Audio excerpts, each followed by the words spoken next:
అమరావతిపై అబద్ధాలు, నిజాలు బట్టబయలు. Fact check counter. అందరికీ నమస్కారం. Welcome to Dharmastra. నా పేరు వి మహేష్. ఆంధ్రుల ఆత్మగౌరవం, అమరావతి విశ్లేషణ. Decade of struggle and triumph. Amaravati అనేది ఒక ముక్క భూమి కాదండి, 5 కోట్ల ప్రజల ఆత్మగౌరవం. అలాంటి అమరావతి పైన కొంతమంది స్వార్థపరులు, ఫేక్ మీడియా ఛానల్స్, రాజకీయ పార్టీల సొంత మీడియా ఛానల్స్ కలిపి అబద్ధపు ఆరోపణలు, ప్రచారాలు చేస్తూ బురద జల్లుతున్నారు. అసలు వీడియోలోకి వెళ్లే ముందు క్యాపిటల్ ఆంధ్రప్రదేశ్ రాజధాని 2014 నుండి 2026 వరకు ఏం జరిగింది, ఫస్ట్ నుంచి అమరావతిపై జరుగుతున్న కుట్రలను ఒక అనాలిసిస్ చేద్దామండి. ఫస్ట్ రాజధాని అమరావతి ఒక ఎడారి అన్నారు, కానీ అది అన్నపూర్ణ లాంటి భూమి, కేవలం ఒక్కలాంటి మాత్రమే చెందింది అని చెప్పారు. కానీ రాజధానికి భూములు ఇచ్చిన 30,000 మంది రైతులు అన్ని కులాలకు చెందినవారు. గ్రాఫిక్స్ రాజధాని అని విక్రయించారు, కానీ ఈ రోజు మన కళ్ళ ముందు కనిపిస్తున్న ఐకానిక్ టవర్స్, ప్రపంచ స్థాయి రోడ్లు మీ అబద్ధాలను సమాధి కడుతున్నాయి. అమరావతి ప్రస్థానం అసలు ఏం జరిగింది? 2014 నుండి 2019 వరకు పునాది దశ, 2024 నుండి 2026 వరకు అమరావతిలో జరుగుతున్న డెవలప్మెంట్ ఏంటి స్టాటిస్టిక్స్ ప్రకారంగా చూద్దాం. సెప్టెంబర్ 4వ తారీఖు 2014 రాజధాని ప్రకటన చేశారు. డిసెంబర్ 30, 2014 సిఆర్డీఏ చట్టం. జూన్ 6, 2015 భూమి పూజ. October 22, 2015 foundation stone. విజయదశమి పర్వదినాన ఉద్దండరాయుని పాలెంలో ప్రధాని నరేంద్ర మోడీ గారు రాజధాని నిర్మాణానికి అధికారికంగా శంకుస్థాపన చేశారు. జూన్ 2016 తాత్కాలిక సచివాలయం. వెలగపూడిలో తాత్కాలిక సచివాలయ ఇంటరిమ్ గవర్నమెంట్ కాంప్లెక్స్ నిర్మాణం వేగంగా పూర్తి చేసి పాలనను హైదరాబాద్ నుండి ఇక్కడికి మార్చారు. మార్చి 2వ తారీఖు 2017 అసెంబ్లీ ప్రారంభం. వెలగపూడిలోని తాత్కాలిక అసెంబ్లీ భవనంలో మొదటిసారిగా శాసనసభ సమావేశాలు ప్రారంభమయ్యాయి. డిసెంబర్ 2018 శాశ్వత నిర్మాణాల పనులు ప్రారంభమయ్యాయి. ఫిబ్రవరి 3, 2019 అమరావతిలో నిర్మించిన తాత్కాలిక హైకోర్టు భవనాన్ని ఇంటరమ్ జ్యుడిషియల్ కాంప్లెక్స్ సుప్రీంకోర్టు ప్రధాన న్యాయమూర్తి ప్రారంభించారు. 2019 నుండి 2024 వరకు విధ్వంస కాలం.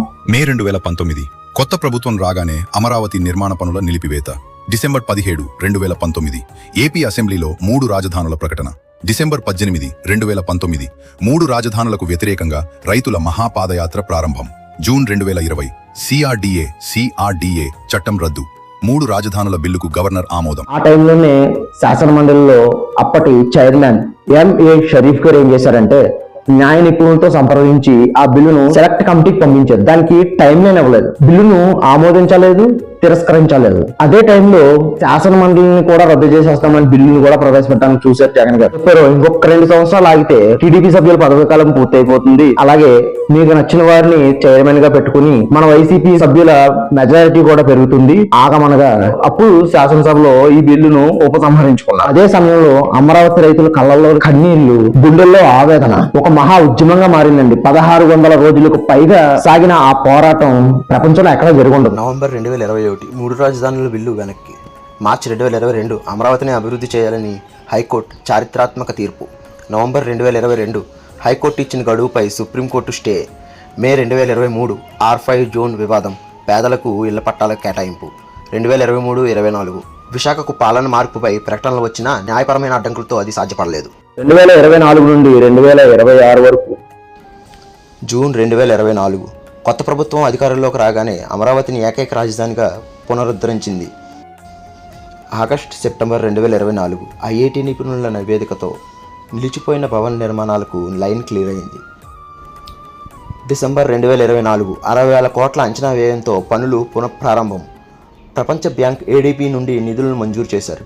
జనవరి, మే 2025 సీడ్ యాక్సిస్ రోడ్లు, డ్రైనేజ్ వంటి ట్రంక్ ఇన్ఫ్రాస్ట్రక్చర్ పనులు వేగవంతం చేశారు. జూన్ 2025 అమరావతిని శాశ్వత రాజధానిగా గుర్తించే ప్రక్రియను వేగవంతం చేసిన కేంద్రం.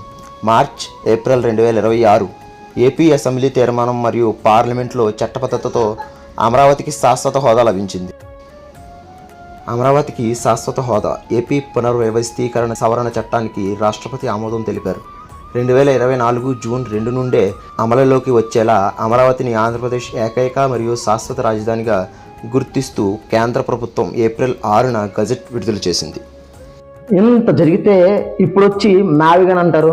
రాజధాని ప్రతిపాదన వచ్చినప్పుడే మ్యావిగన్ అని, 3 రాజధానులని, డీసెంట్రలైజేషన్ అని చెప్పుంటే అప్పుడు చాలా బాగుండండి. ఇదంతా ఇప్పుడు ఎందుకు తీసుకొస్తున్నారంటే, అమరావతి రాజధాని టీడీపీ హయాంలో పూర్తి చేస్తే వైఎస్ఆర్సీపీకి రాజకీయ మనుగడ లేకుండా పోతుందని వాళ్ళకి తెలుసు. కానీ ఇది రాజకీయ పార్టీల మధ్యన ఈగో క్లాషెస్ కాదు కదండి. భూమునిచ్చిన రైతుల దగ్గర నుండి ప్రజల వరకు ఎంత ఆందోళన, ఎందుకు ఇంత క్షోభ అని. దీనికి తోడు ఫేక్ యూట్యూబ్ ఛానల్స్, సొంత న్యూస్ ఛానల్స్ పెట్టుకుని నావిగాన్ని ప్రజలందరూ ఆమోదించేశారని ఎక్స్ ఎమ్మెల్యేలు, ఎక్స్ ఎంపీలు ప్రెస్ మీట్లు పెట్టి మరి ఆహా ఓహో అంటుంటే ప్రజలందరూ నవ్వుకుంటున్నారండి. ఇవేం వేషాలు రా బాబు అని.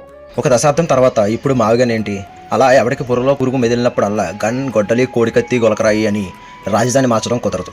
అయినా 164 నియోజకవర్గాల ప్రజలు ప్రజాప్రతినిధులను ఎన్నుకుని అసెంబ్లీకి పంపించి అమరావతి మాత్రమే ఏకైక మరియు శాశ్వత రాజధాని అని తీర్మానం చేయించుకున్నాక మధ్యలో ఈ గొర్రెల గోల ఏంటి? అమరావతి రైతుల త్యాగాన్ని తక్కువ చేసే గన్నలకు బుద్ధి చెప్పాలి. ధర్మం వైపు నిలబడండి, ధర్మాన్ని మాత్రమే గెలవనివ్వండి. జై హింద్.